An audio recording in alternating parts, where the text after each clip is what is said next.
Welcome to episode 36 of your best T1D year ever. We're going to talk about what bad sleep does to us. Mwah, mwah, mwah. Today is Wednesday, May 7th.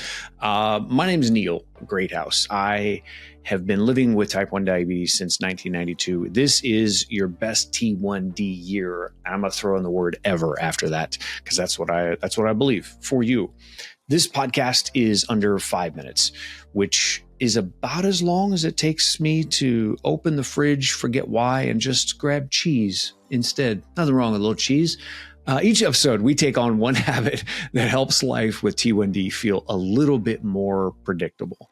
And this month, it's sleep. We're talking about it all month long. Now, today we're gonna go dive a little deeper than just sleep is good. Like we're gonna look at what it actually does to our blood sugar and why our morning numbers might be higher than we think.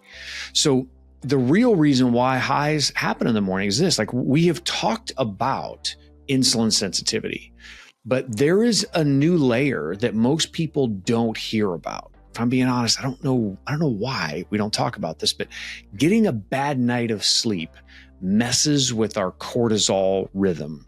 Cortisol sounds like something out of Star Wars, but it's not. Cortisol is actually a hormone that naturally rises in the early morning. That's part of what gives us that energy to start the day. But when we sleep poorly or not enough, cortisol goes even higher than normal, and that pushes our blood sugar up, like even before breakfast. And we're throwing like a pot of coffee on top of that. Some of us, you know who you are. Now, one study actually showed that this cortisol surge is stronger after a short or like a really jacked up night of sleep. So when we wake up in the 180s or the 220s and we wonder like, well, I didn't eat anything. Like I didn't do anything. I just slept. This might be why.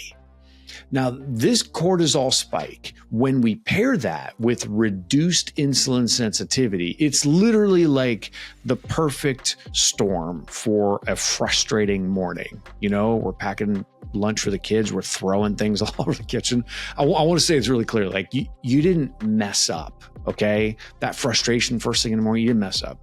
The problem isn't maybe your math or your memory. It's that our bodies tried to compensate for being tired. And that's why this challenge isn't about guilt, right? It's not about like, you got to get 8 hours of sleep. It's not that.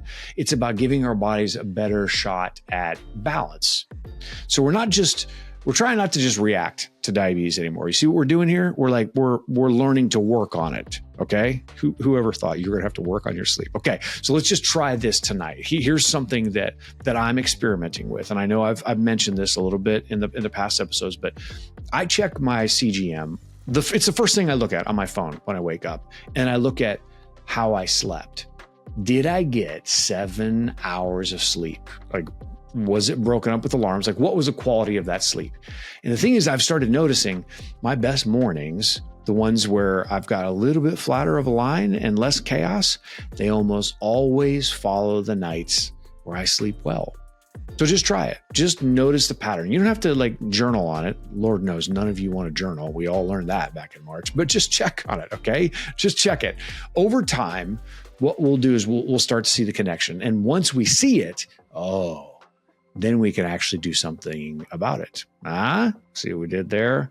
So again, my name's Neil. You probably know me as the Beaties. This is your best T1D year. New episodes, they drop every Monday, Wednesday, and Friday. These are just meant to be like short little bursts in your week to just kind of like, like a shot in the arm. Because we're not just like surviving T1D. We're learning how to build something better, okay? And you're doing it. Like, look at you. You're showing up, you're paying attention, you're chasing that progress. We're like, all right, today's going to be a little bit better because we can't do anything about yesterday. The door's closed on yesterday. We can only focus on today and ahead. And you're absolutely crushing it. And I'm honored to be in this with you. I'll see you in the next episode.